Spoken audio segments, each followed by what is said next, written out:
Before we get started today, I just wanted to take a second to invite you all to our next workshop that is all about unlocking the power of estimating systems in your business. Because the problem that we see over and over again is that the landscapers we work with they've got work. They're doing okay.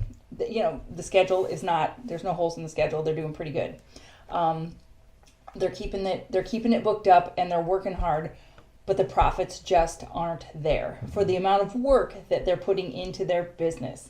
And it's heartbreaking because everybody's like, oh, well, I talked to so-and-so down the road and I'm charging what they're charging. And, I've listened to your podcast for a while and I watched some YouTube videos and I'm trying to, I made a spreadsheet. And so I've been trying, but it's just not working out. And every time it's just, they don't know their numbers and they just haven't been taught how to estimate, how to estimate. It's just one of those things that in this industry, I don't even know where you learn how to estimate if you don't come to somebody who's like a mentor, like we are, because that's how we learned back in the day. And so if you've just been learning from people who weren't properly trained or don't know what they're doing, or if you're just making it up, no wonder it's not working, because there are estimating systems that can help you. But estimating is a skill that you need to learn. Like, you're not just going to be like, I own a landscaping business, I am now an expert at estimating. Like, that doesn't happen. You have to actually try and learn. Well, I've been DMing a lot of people here lately and talking about the workshops and estimating and just trying to find out what they're doing now.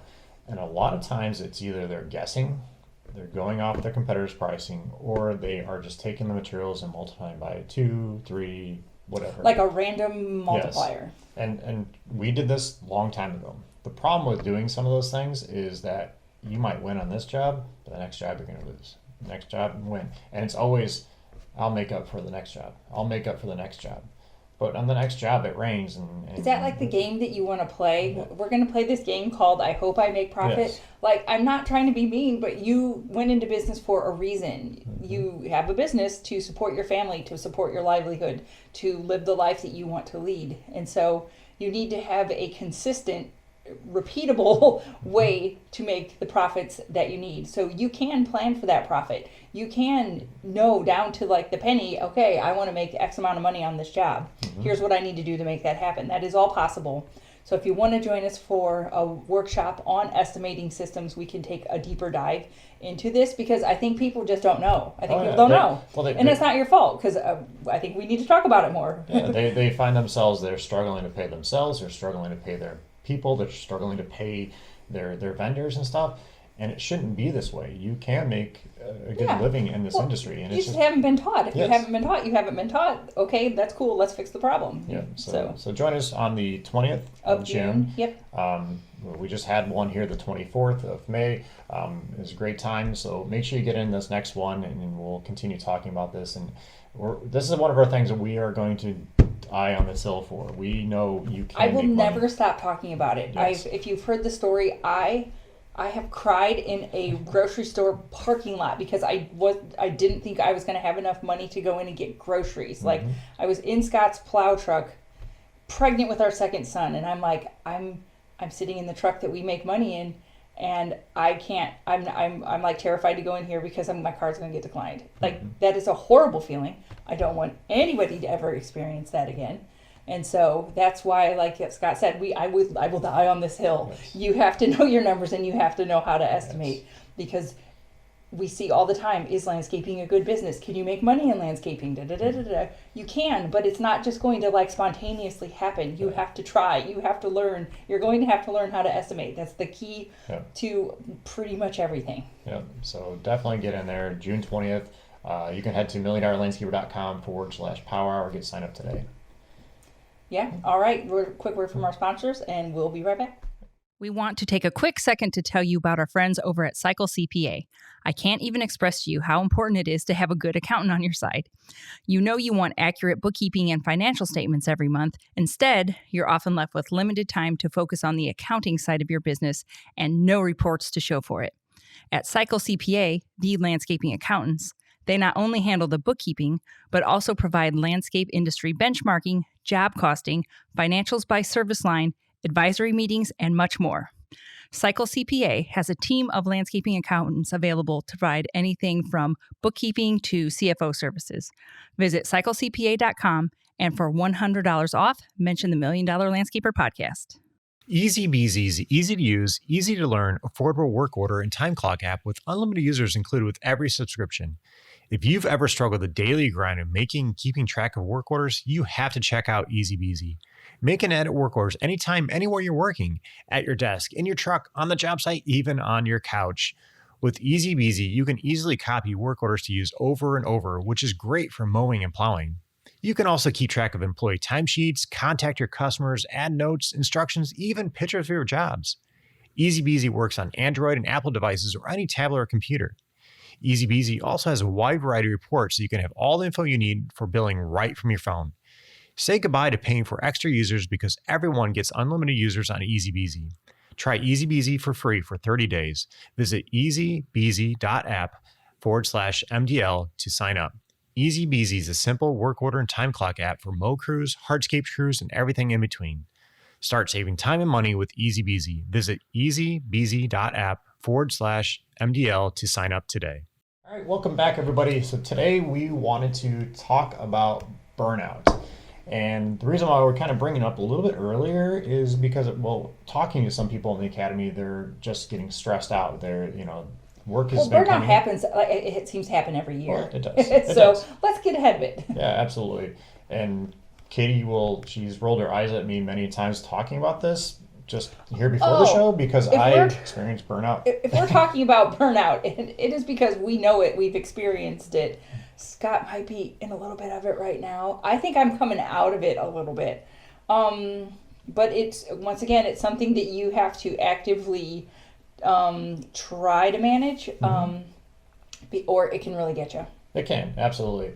And, if you've heard some of the past stories of when I was actually out in the field and stuff, I had some weird rash on my back that popped up because of getting burned out. I migraines I couldn't see, I started seeing spots, and I didn't know what it was at the time, but when I started talking to the doctors, they're like, yeah, it's just you're stressed, you're burned out. So yeah.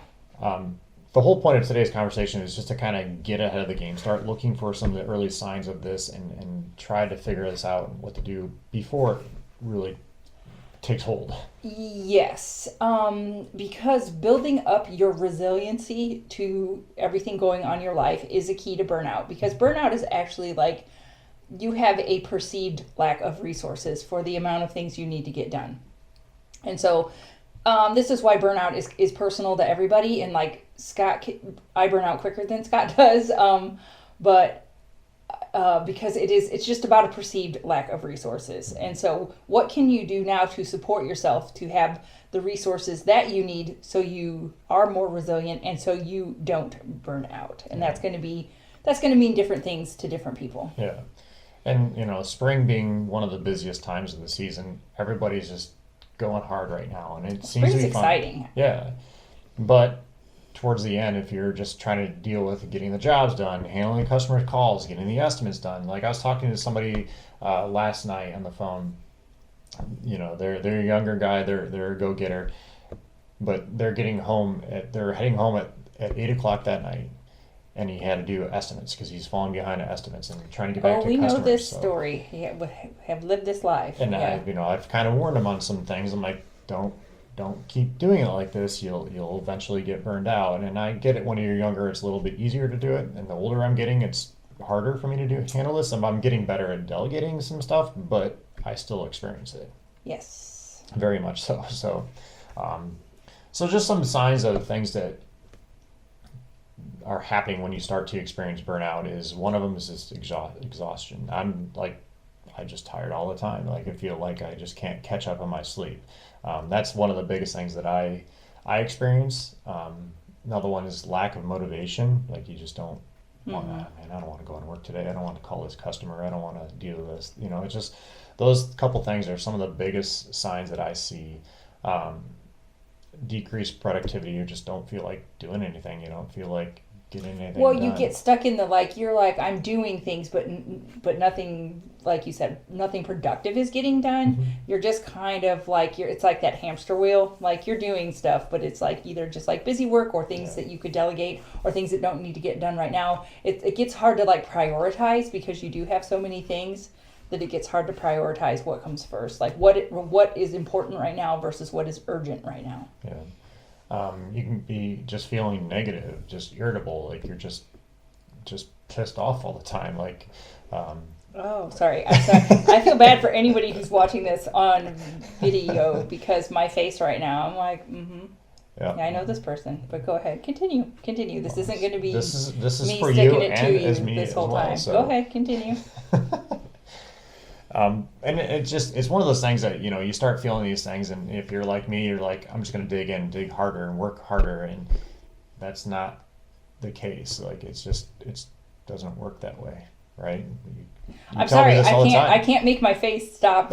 Like, I'm sorry, just hearing you trying to give advice on burnout, but it comes from a place of experience. It comes from a place of knowing it because you've lived it, and so. Well, we're not experts on this. We're not medical doctors. But if you're not aware of what some of the signs are, I think it's important to kind of at least be aware of these types of things. You can have headaches, you can have weird rashes, you just tension, just tired. Like if you normally work out, and I don't feel like motivated, I'm not going to go work out today, and you keep doing it. You just keep getting into a deeper hole, I feel like, and that's where I can get into it, and I feel like I'm going to dig myself out. Yeah, you get into that. I'm just going to work harder. I'm going to just dig myself, dig. I go into like that, like shutdown mode where I'm like kind of like barely a functional person. So yeah, it's not fun. It's not fun. No, but it is something that you need to be aware of, and that can really affect just not even your business. Do you have tips for like how to get out of this? So now that we've kind of talked about, okay, here's what it looks like. If you're in it, and this is the weird thing. Sometimes you don't know it till you start to come out of it a little bit. Like sometimes it's a little bit hard, especially when you're first getting into it, to know when it's happening. Yeah. So. Yeah. And like some people, like talking to the person the other day or last night, I don't think he's aware that this is going to happen to him. He's like we're the old dogs now, so we're like, oh man, we see this coming. Yeah. So it's just kind of one of those things you need to be aware of, and you're just like, I'll just work harder. I'm totally guilty of it. When you're young and full of piss and vinegar, you're just you pull a Scott. You're like, I'm just going to work myself out of this. Yeah. It works. Continue. So one of the first thing is just to, just sometimes you just need to take a break. Sometimes Katie actually told me the other day, she's like, you need to go take the camper and go. I did. I kicked him out of our house. Yeah. I told him that he needed to take our camper. We live very close to Indiana Dunes National Lakeshore, or National Park. They changed it. I keep calling it the National Lakeshore. Anyway, doesn't matter. I'm like, take the camper, go to the dunes. You can take a dog, not take a dog. It's up to you. I'll stay home with the kids and the dogs. I was like, but just go and like put your feet in the sand and take naps. Yeah. That was it. And he told me no, but I still suggested it. Yeah. Well, it's... Haha, busted. You got nothing to say. Well, it's true. I could, but then I'm like, well, then I fall behind. It's one of those traps you get into, and it's just a cycle that's kind of hard to get out of. But yeah, it's definitely taking breaks and taking some time away, even if it's just taking a day off. And Sundays, I'm not going to do anything but sit on the couch. I'm sorry. I'm just going to giggle this whole time. But I guess my comment is, and this is something that I'm still learning how to do, is you do have to learn how to put what is important before what is urgent. What is important is things like taking care of your, well, for me, everyone's going to have their own definition of what is important, over what is urgent, but I am learning that I have to prioritize taking care of myself. I have to prioritize, for me, exercise, walking my dogs. That's just a form of, like, not only is it a little bit of exercise, but it's a nice little brain break for me. Taking care of the family, making sure that we just even little things like we have groceries and I have like the household stuff like under control. I don't like it when we don't know where we're going, we don't know where the kids are doing, it's just that household stuff. And that's to me. Scott doesn't take care of that stuff quite as much, but for me, I have to put that stuff before the like, oh, I've got to get these emails out and get these social media posts going, and I need to write this campaign, and what is our next promotion, da, da, da, da, da, da. I'm learning how to put the things that are important to me and my life over what is urgent, because those urgent things are always going to be there. There's always going to be another email I could write, some more marketing we could do, something we could update in the academy. Those things are always going to be there. And if you keep waiting to take care of yourself physically and mentally until all that stuff is done, then you're going to be in the grave before it happens, because those things are always there. They're just always there. Maybe when you retire, I don't know. Maybe it gets better. I'm not of retirement age yet, so I can't say. Yeah. But it feels, for me anyway, it feels selfish to put important things before urgent things. And that is something that I am currently in the midst of struggling with. Like, I have to get past the like, somehow I have that story in my head that it's selfish to do those things first before the business. But like I said, everybody's going to have their own struggle and their own story. I just thought I would share mine, because I am working on what is important versus what is urgent. Yeah. So the other thing that I have is to learn to delegate some things away. This is something that I'm getting better at in the academy, because we just have a VA person now that Scott helps. hired his own virtual assistant. Yeah, Thank so it's been nice to be able to just eliminate some of those tasks of just simply updating some things, getting back to customers. So what are some of the things that you can do on that end? There are VAs that you could hire to handle some of this stuff. You'll be surprised. There's things overseas. There's people in obviously the United States or whatever that you can hire to do these types of things. It might be something hiring a person that's stay-at-home mom, or there's like Jill's office, pink collars. There's a lot of different resources out there that you can reach out to help you out with these smaller tasks. And if you are a newer business or a smaller business, my recommendation would be is the moment that you can afford to get help, like hire help, if it's hiring somebody to do your bookkeeping, or hiring somebody like the Jill's Callers or whatever, is get the help sooner rather than later, because the benefits will be exponential in the long run, because it's just things that you don't need to be doing. Yeah. It's gonna be hard at first. It's going to be. But you don't need to be doing everything, because think of yourself as the business owner. Give yourself an hourly rate. Be like, you know what, my time's worth $200 an hour. So if you're not doing $200 an hour tasks, as soon as you can afford to offload those, offload them. Yeah. We outsource our bookkeeping now for the academy. We have a person, the VA, they're out of the Philippines. Yeah, it's not that we don't know how. No, we just don't need to be doing it. It's very cheap. It's $6 an hour is what we pay them, and we have them stay under 40 hours a week, so they're just kind of part time. There's no taxes. It's just much nicer having that. So there's those resources that are out there to kind of help you with a lot of those things. Yes, before people are like, it's only $6 an hour. It's an exchange rate. Yes. We don't need to get into this deep conversation today. We are not trying to not pay people well. When you look at the exchange rate, true.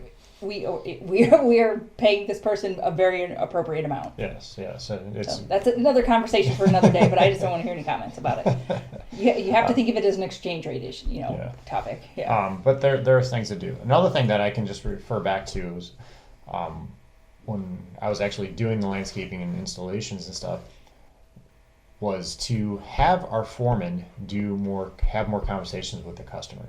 So at the beginning of the job, I would try to go out there and always talk to the customer, but that couldn't always happen. I have meetings, I have appointments to do. So we started training our foremen to go out there and talk to that customer. Training is the key word. Yes. You can't just be like, hey, go do this, and not let them know how you want it done. Yeah, so then they're going out there, they're talking to the customer, they're laying out the job with the customer.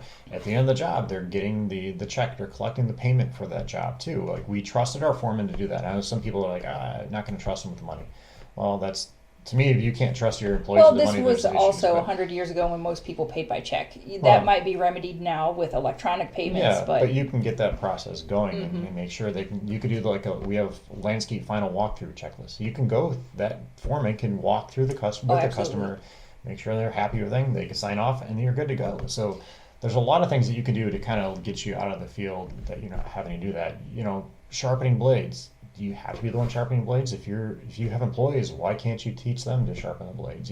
Changing oil, whatever it is. There's a lot of things that you can delegate and get off your plate. I'm the queen of delegating. I love nothing more than to make something not my job. Yeah. So I have the opposite of control issues. I'm like, I want to just be like in charge of everybody, but not have to do the things. But I mean, but I'm pretty good at that. Like, it's just different people do different things. Like, I mean, there's queen bees and there's worker bees, and some of us are just queen bees. Okay. Sorry, continue. And the last thing, I guess, is to set realistic goals on certain things.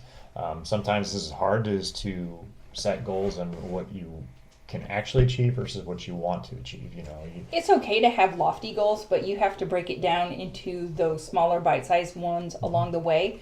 And please don't forget to celebrate those goals along the way, because if you're only looking at the end outcome and comparing yourself against the big, hairy, scary, awesome goal, then you're always going to be disappointed in where you're at. You need to look backwards and compare yourself, like, well, where was I last week? Where was I last year? Where was I this time last season? So please measure yourself against how far you've come, not against where you want to be and you are not yet. Yeah. And then I guess the last thing is, if you are experiencing burnout, it might be something, we talked about taking breaks and on delegating, all these things. You may have to just talk to somebody, like, your spouse or whoever. You may need professional help if you're really that far along or you don't have anybody else to talk to. So don't be afraid to reach out for help and talk to a buddy. Grab a beer and go talk to him and just get stuff off your chest. That might help. Katie yells at me because I don't talk, and then when I do, it feels better, and I think the same thing for her as well. She kind of gets it out there. I sometimes don't stop talking, but I don't know. I have a lot of girlfriends so I talk a lot to my friends, and that's not something that you necessarily guys don't do. necessarily do that. Kids make fun of me. They're like, you're always on the phone. I'm like, buzz off. I'm talking to my friends, and so. But reach out, whatever feels good and comfortable to you. Just don't be afraid to do it. And we did a podcast episode a couple episodes back on what do you need to just not do? What do you need to take off? And it's not saying that we won't do it never, but what do you just need to not do right now? Yeah. It is. I love making something like a not to do list, like, because I am one of those people that will, if I don't control myself, I will give myself 180,075 tasks to do. I don't think that's a real number, but I have to actively be like, nope, that is not something I need to focus on right now. And I have we use Asana. It's just little software or whatever. But I have you could put it in a spreadsheet. You could write it on a piece of paper and stick it to the wall. But all the stuff that I want to do and accomplish and things that I want to look at eventually, I write it all down somewhere. So I have it captured. So then when I do have time in my schedule or I'm ready to start a new project, I can go look at it then. Mm-hmm. But one of the things that you can ask God, I've really had to struggle with, you can't do everything all the time, all at once. Yeah. Prioritize. Pick what's important over what is urgent. Save that stuff for later. And it is definitely, it's okay to say no to things, and it's okay to not have too many goals, and it's okay to not overschedule yourself. Yeah. That's a big one there, is to be able to say no to people. Like, we want to be everything to everybody and help everybody. You can't. Look at your schedule. Your schedule is your life. Mm-hmm. So what do you want your life to be? That's what you put in your schedule. Like I said, we are not perfect. We are not perfect at this, and it is hard. But practice that. It's just it's a little bit of a paradigm shift. If you look at it like that, like, oh, well, I say spending time with my family is important, but if you're not putting that into your schedule, hard pill to swallow. You need to make it important to you. This is important over urgent. If it's important, put that in your schedule first. Yeah. Well, it kind of goes along the lines of, like, when you're scheduling your workout, like, you need to plan this out so you can tell the customer. So you need to do the same thing in your personal life. Oh, planning your workout. I thought you meant your workout. Like, I work out. No, not that kind of workout. I'm like, I do need to schedule my workouts. Thank you for acknowledging that.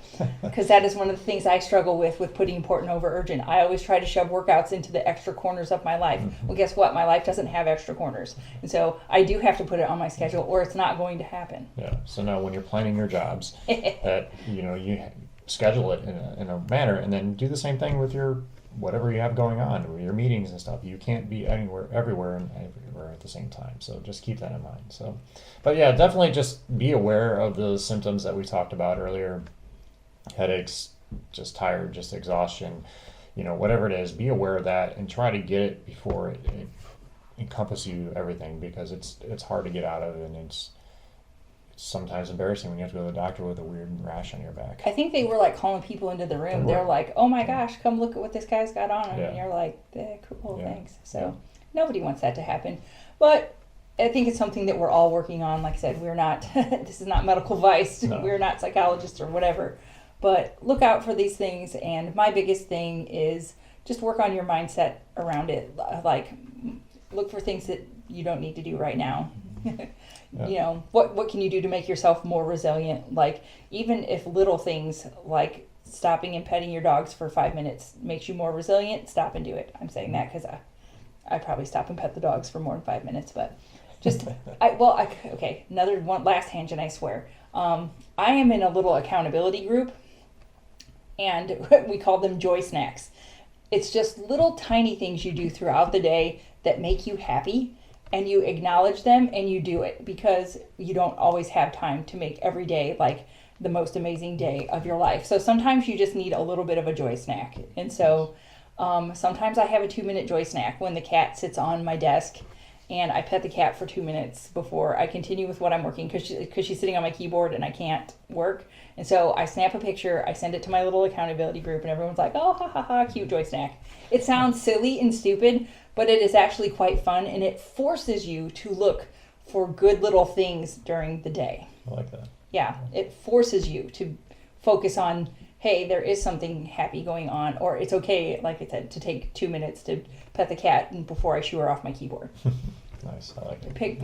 Pick your own little joy snacks. And if you can have an accountability partner, your spouse, or just somebody you want to send the pictures to. Like I said, I'm in this accountability group. We all do it. It's silly, and we're grown-ass adults doing it, but it's silly and it's fun. And we all have different joy snacks. It's just whatever makes you happy during the day. I like it. I didn't know that. Nice. Yeah.